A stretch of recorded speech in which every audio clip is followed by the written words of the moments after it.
"You're not sitting at the main table, Claire," my sister said, blocking my chair. "But I helped plan this whole event."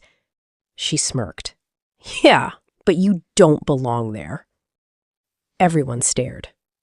No one spoke.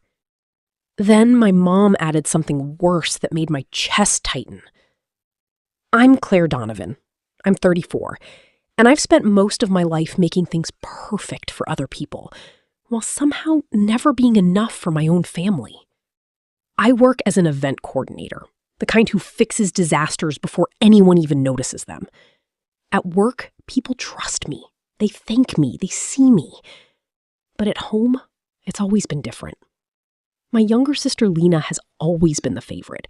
She's charming, beautiful, and somehow everything she touches turns into praise, even when she barely tries. I've always been the one behind the scenes, the one they rely on but never celebrate. Growing up, I told myself that if I worked harder, if I stayed loyal, if I proved my worth, things would change. This anniversary party was my chance. I planned every detail, from the seating to the lighting, hoping maybe this time they'd finally see me. Instead, I stood there, pushed aside like I didn't matter at all. I wasn't rich or glamorous, but I had something they didn't expect. If you've ever worked hard just to be ignored by the people who should appreciate you, hit subscribe. I want to hear your story in the comments. You're not invisible here. And if you've ever been pushed aside like this, click hype. Let's go. The party was supposed to be perfect. I made sure of it. The hall smelled faintly of fresh flowers and polished wood, and every table was placed exactly where it needed to be. I had checked everything twice. Catering was ready, lights were set, music was lined up. Then, just minutes before guests arrived, I noticed the seating chart had changed. My name was gone from the main table.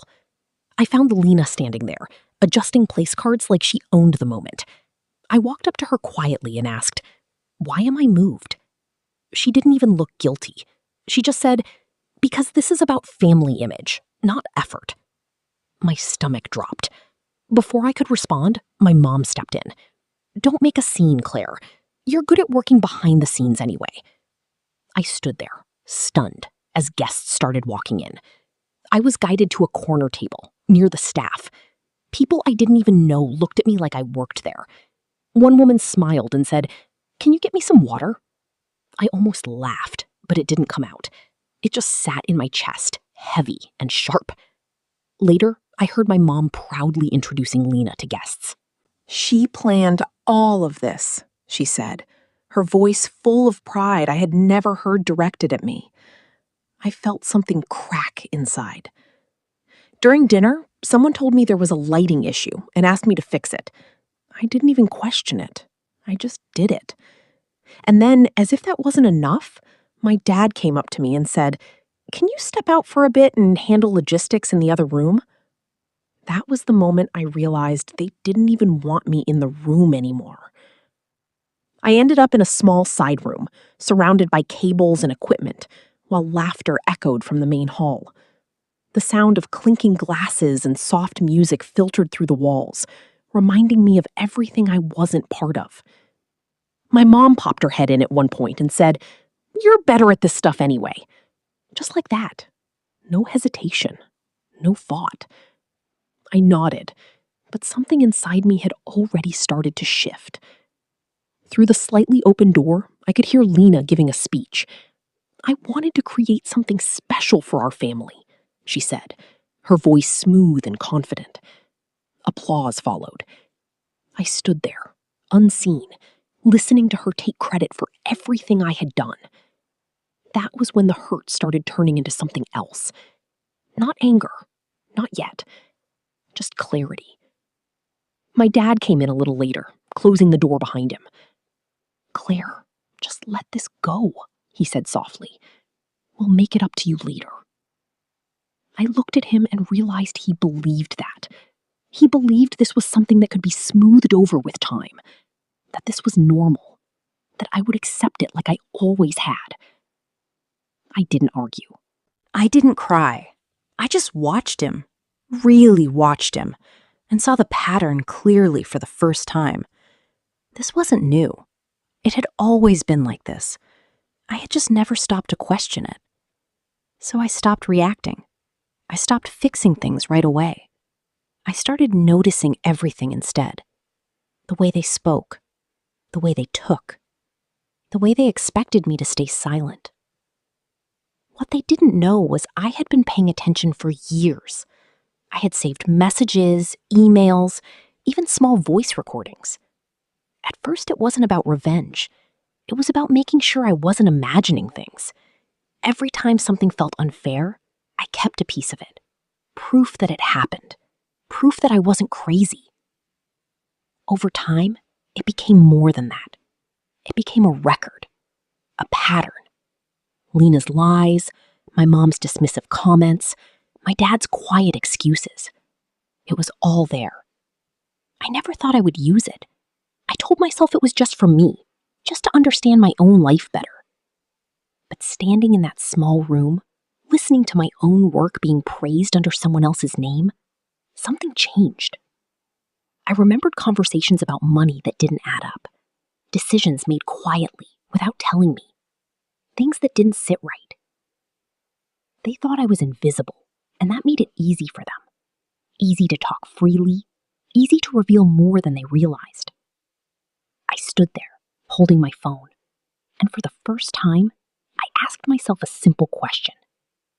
What if tonight was the moment I stopped staying quiet? That was when Rachel found me. She leaned against the doorframe and said, "They're doing it again, aren't they?" Rachel had always been different.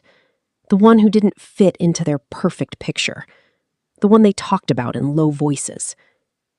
I looked at her and nodded. "It's worse this time," I said quietly. She walked in and closed the door behind her.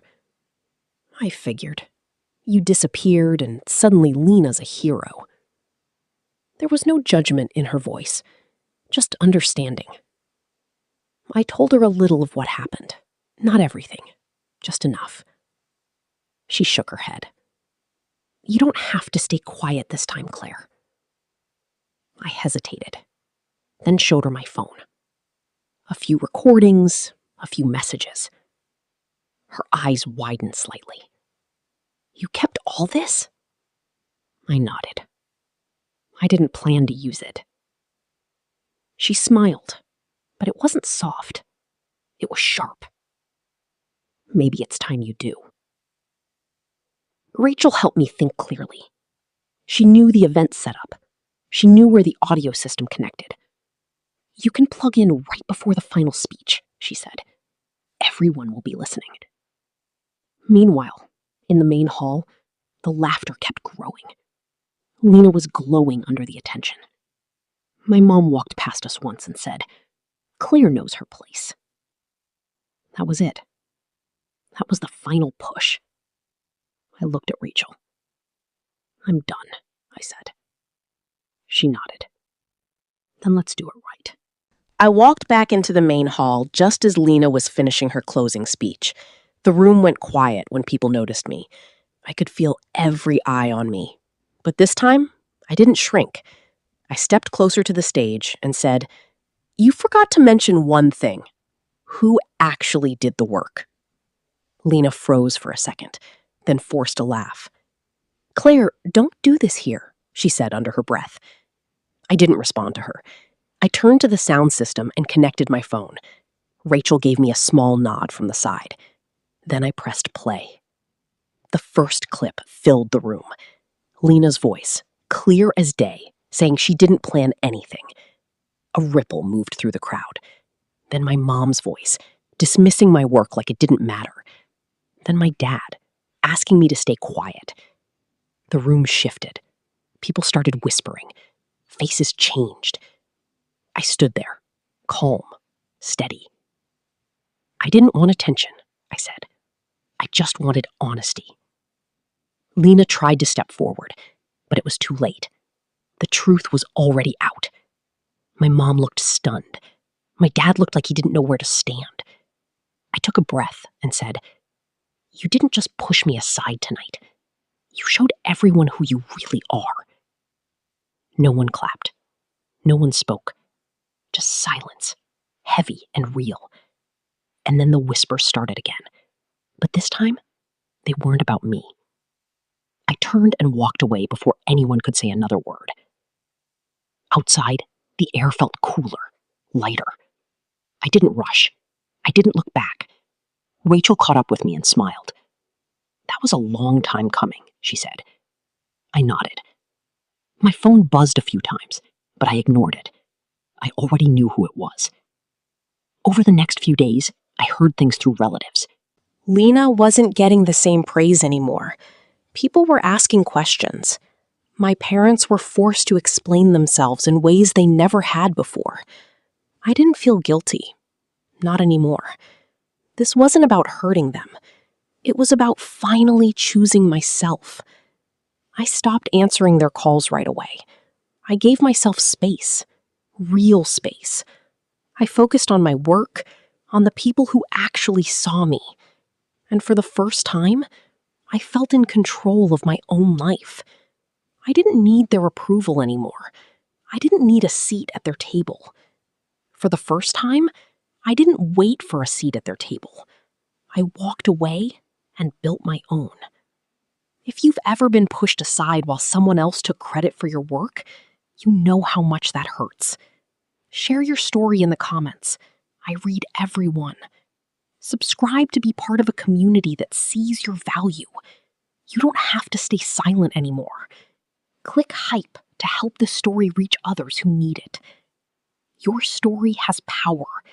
If you felt a connection to mine, please subscribe and share your journey in the comments. Every hype you give this video helps empower someone else. Thank you for being here and for listening.